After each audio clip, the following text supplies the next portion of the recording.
Hello everybody. This time we're gonna be working on changing the movement system again because I'm planning the game is going to be a bullet hell. So we're gonna need to dodge the bullets that are coming at us, and right now our spaceship is moving like a car, which is what I originally assumed. So we can rotate left, we can rotate right, and we can propel ourselves forward, and we can go back, but we cannot go straight left like a human can. And so we can also cannot go to straight right, and we need to change this so then we will be nimble enough to actually evade these bullets that are coming at us. Alright, I changed the movement so now we can straight left, right, up, down, but as you can see it has no rotation, so it's actually looking kind of funny. Let's see if we can add some rotation to this spaceship by adding some animations. Okay, now, before we begin animating, I decided to work on making the rotation 0 for our spaceship by creating a parent class to handle all the rotations, or contain all the rotations. Now, if we take the spaceship out, we can see its original rotations, and with this, we can start to analyze. X is doing what it should be doing, making our ship pitch front and back. Y should make our ship roll left and right, but it's actually making it yaw left and right, which is funny because these should be doing that and Z is already doing that, so they're doing the same thing, which is not necessary. And I want my spaceship to be rolling as well as yawing and all the other business. So we can see it's actually now 0 because we put it back into the parent class that's handling all the rotations, and now it's working as it should be. X is making it roll, I mean pitch front and back, Y is making it roll, and Z is making it yaw left and right. Okay, we can finally begin creating animations for our spaceship. Starting with the idle, we can add the position and the rotation. For starters, we added a little elevation at the 30 I guess milliseconds mark, so it's just going up and down slightly. Now I added a little rolling effect in the 30 and 130 seconds, and I also made this actually like twice as long so it will be more smooth. We can see in game how it looks. It's making a little bob and little rotations to the left and right. It's like a wave movement, and I think it looks good for the time being. Now let's make animations for left and right strafes. Honestly, I'm not sure if these are necessary to go too much detail into, so I just made it static, and I'm gonna make it static for the time being for the right strafe. And let's make a tiny static animation for forward movement. Well, let's make some for left forward and right forward diagonals too. So right forward and left forward are similar to left strafe. It's rotating to left, and for this is the right one, so it's rotating to the right, and a little bit to pitch to the down.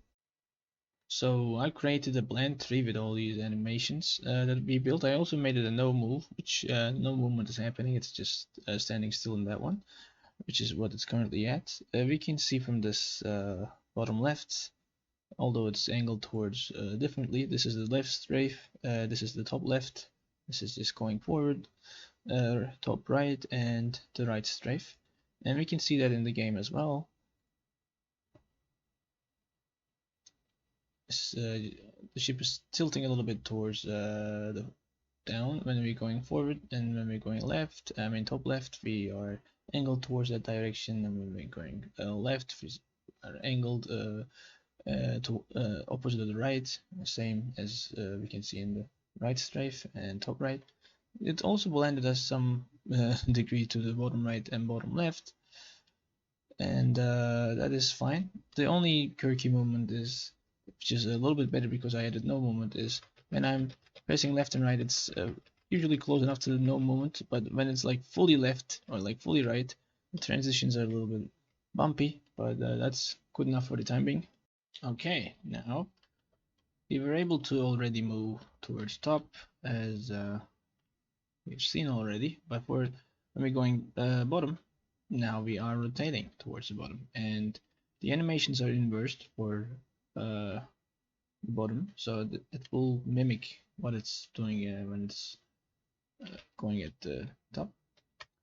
So the only thing is that looks kind of slightly funny is if we do just left, right, straight while we are going in a horizontal direction. Okay, as a comparison, I created another blend animations for right now. Every direction has a proper animation that axes, and we can see that the transitions are more smooth with this, but there's a problem when we want to go from idle to back to this movement one. As you can see, it's doing some strange flips. So I'm feeling like maybe I should do all these rotations programmatically instead of using the animation component for the Unity. I have completed the animations using the script this time to see the alternative, and I can control the animations way more smoothly here. As you can see, left and right, it's much more smoother. So is left and oops, I meant basically all of these are way more smoother. And this is a good way, I guess, to do when I guess the animations I want are simple enough that I'm just basically just changing some rotations. So I don't need to actually get into the animations that much. I still have the idle animation and I like that, so I'm keeping that part. As you can see, even if it's moving, it has a little sway of left and right, and that is basically, I guess, giving a little more fluent feeling to the game. So I like that part. And wherever I left is basically the final rotation, so I can like leave it like that. But it locks onto one axis, like left, bottom, right after it starts moving, because these are the locations it can move. So if I try to like frantically just change, it will still kind of look funny, but it's less egregious than the previous ones that I worked with. To wrap everything up, I decided to work on a dodge roll mechanism, and starting with the animation, it's basically just rotating until it basically completes a loop. And we can basically stack these as much as we want in a loop. So this is basically going to be the core animation. Okay, let's see how the dodge roll looks inside the game. I'm using dodge with the left shift and it's working fine visually, I think. What I did is I locked the rotation that we were at when I initiate the dodge roll, and I do not change it until the dodge roll is ended, as you can see. And again, then it changes, which I feel like aesthetically is more pleasing. Alright, the one last thing I wanted to add to this game is when I'm aiming or when I'm shooting somewhere, I want the ship to look towards where I'm shooting it. So I added this part as well, and I feel like this is making the gameplay feel much more smoother. After it's done shooting, it just continues to look where it should be looking, and when it's go back to shooting, it will aim the ship to where the bullets should be going. And this is the last thing, hopefully, that I will be adding for the rotations. And thank you everybody for sticking around with me. Goodbye.